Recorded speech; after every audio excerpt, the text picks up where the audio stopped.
Eikapsel van de gestippelde dieseltreinworm.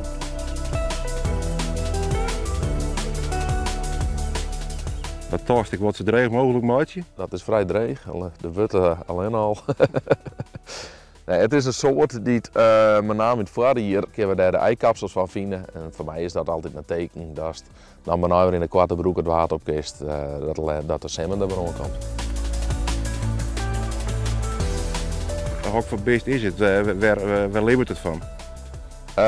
De gestippelde dieseltreinworm, dat is een wierm. Die leeft in de groen en die leeft bij mosselbanken. En het is een aaseter, een borstelworm, een aaseter. Ja, en een roofworm. En wat er eigenlijk doet, dat hij eet mossels die die niet besteden. Nou, die slurpt er lekker leeg.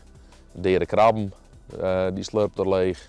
Dus hij had het wat scheen en daarbij zorgt het direct voor dat de bodemstructuur goed blijft in het water. Dus het is een heel lief beestje, maar ik wil wel een heel belangrijk beest in het voedselweb. En het is een kadaverwierm, waar vind ik die ergens? Wat voor ondergrond, waar kijk ik hem verwacht je? Langs de hele kust? Ja, de eikapsels, de wierm zelf is heel lastig, want die fourageert met name nachts. Tenminste, vanaf schemer een kist begin. De eikapsels die kist, ja, het wordt maar een beetje hut wezen. Dus net helemaal in het sliep.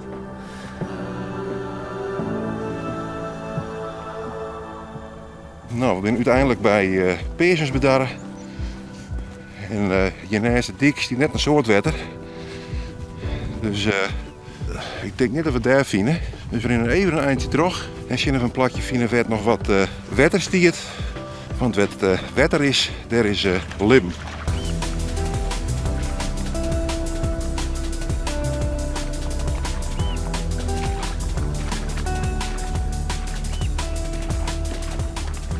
Het is best het werkje een ijszietje op het water, of eikapsel.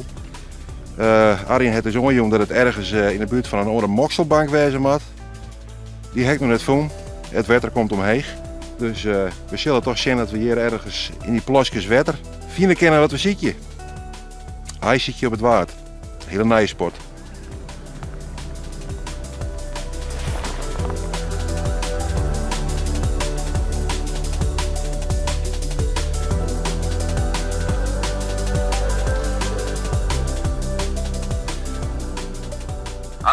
Arjen, ik zou die correct bellen om te zeggen dat ik het maar net vinden kon. Maar ik ga mijn blik naar onderen ta. En ik zie verdorie, ik zie erin. Echt weer? Echt weer. Verdorie man. Dat is mooi. Ja, het is een lichtgreen boltje. Ja, een snottenbeltje. Snottenbeltje, ja. Er zit hier echt weer, het is echt tafel. Dit giet net zo betocht.